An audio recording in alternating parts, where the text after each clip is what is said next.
जी, तो हम डिस्कस कर रहे थे लॉन्ग टर्म प्लानिंग को, स्ट्रेटेजिक प्लानिंग को, जो कि लॉन्ग टर्म प्लानिंग होती है और किसी भी ऑर्गेनाइजेशन में की जाती है। इसके बाद डिमांड प्लानिंग, ये प्लान किया जाता है, ये फोरकास्ट किया जाता है कि जो प्रोडक्ट होगी उसकी डिमांड क्या हो सकती है, पॉसिबल डिमांड। उसका हम अंदाज़ा लगा लेते हैं अपनी प्रीवियस ईयर की सेल से कि इतनी सेल हुई थी पिछले कुछ सालों में, जिसकी वजह से वो एक अंदाज़ा लगा लेते हैं कि अगले सालों में भी इतनी ही सेल होगी प्रोडक्ट की, जिससे प्रोडक्ट की डिमांड का अंदाज़ा हो जाता है।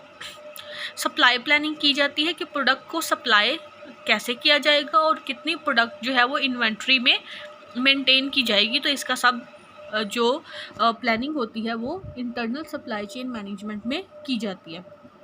प्रोडक्ट को कैसे सप्लाई किया जाएगा और उसको उसकी इन्वेंट्री कितनी मेंटेन की जाएगी, सारी चीज़ें सप्लाई प्लानिंग में देखी जाती हैं। उसके बाद है फुलफिलमेंट। फुलफिलमेंट में क्या किया जाता है, कस्टमर की जितनी भी नीड्स होती हैं उनको फुलफ़िल किया जाता है according to their specific time और स्पेसिफिक डिलीवरी स्केड्यूल्स के अकॉर्डिंग फुलफ़िल किया जाता है कस्टमर की रिक्वायरमेंट्स को, जो कि सप्लाई चेन मैनेजमेंट का पहला ऑब्जेक्टिव भी है।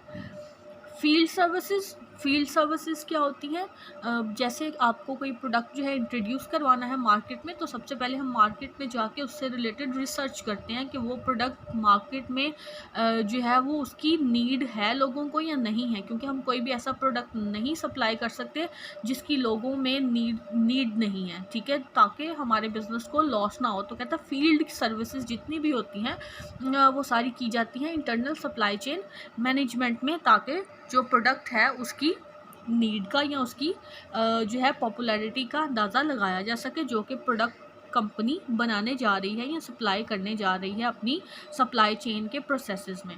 तो सप्लाई चेन का जो थर्ड प्रोसेस है CRM का, कस्टमर रिलेशनशिप मैनेजमेंट का, वो कस्टमर और वो फर्म जो कि प्रोडक्ट बना रही है उसके दरमियान में एक लिंक होता है।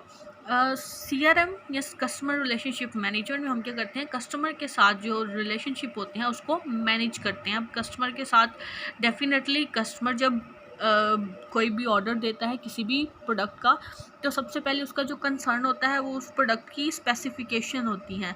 स्पेसिफिकेशन मींस कि उस प्रोडक्ट की क्वालिटी क्या है, उसकी नेचर क्या है और उसका उस प्रोडक्ट का जो पर्पस है एक्चुअली में, या वो किस पर्पस के लिए इस्तेमाल हो रहा है, सारी चीज़ें देखी जाती हैं। डेफिनेटली पहला पॉइंट उसने मार्केट का लिखा है कि कस्टमर रिलेशनशिप मैनेजमेंट में आप देखते हैं कि आपके प्रोडक्ट की मार्केट में डिमांड मौजूद है या नहीं।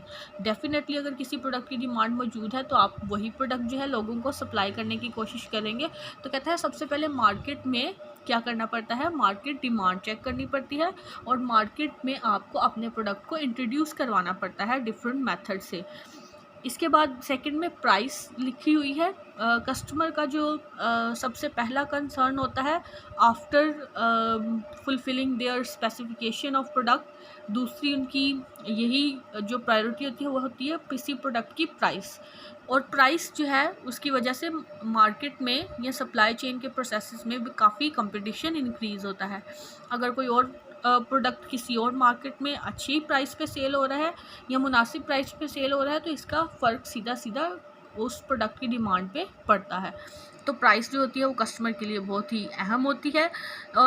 सेल, अब कस्टमर रिलेशनशिप मैनेजमेंट में ये भी हम देखते हैं कि जितनी भी सेल्स हैं सप्लाई चेन की एक्टिविटीज़ में, जितनी प्रोडक्ट की सेल हो रही है उसको भी बेहतर तरीके से मैनेज करना है, ऑन टाइम डिलीवरी करनी है और कस्टमर से फीडबैक लेना है उस प्रोडक्ट पे।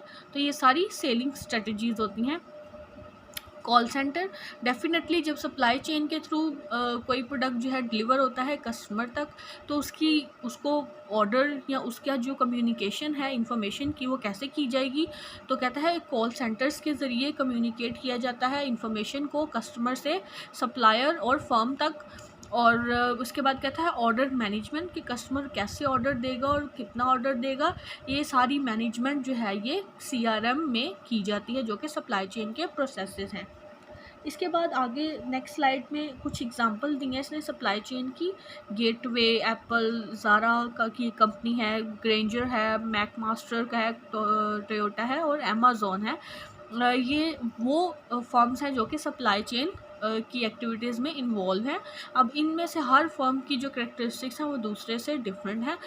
ये एज़ एन एग्ज़ाम्पल आपने इनको जस्ट रीड आउट करना है कि गेटवे, एप्पल, ज़ारा या ये जो आपको कि जितनी भी कंपनीज़ दी हैं, तो ये आपकी एक एक्टिविटी भी है कि आपने इन सारी कंपनीज़ के बारे में वन बाय वन सर्च करना है और देखना है कि ये कंपनीज़ की जो वर्किंग है वो क्या है। और मैं आपसे इस बारे में पूछूंगी भी कि ये सारी फर्म्स कब और क्या एक्टिविटीज़ करती हैं। तो ये आपकी एक्टिविटी है क्लास के लिए। और थैंक यू सो मच। आज के लिए इतना ही काफ़ी है।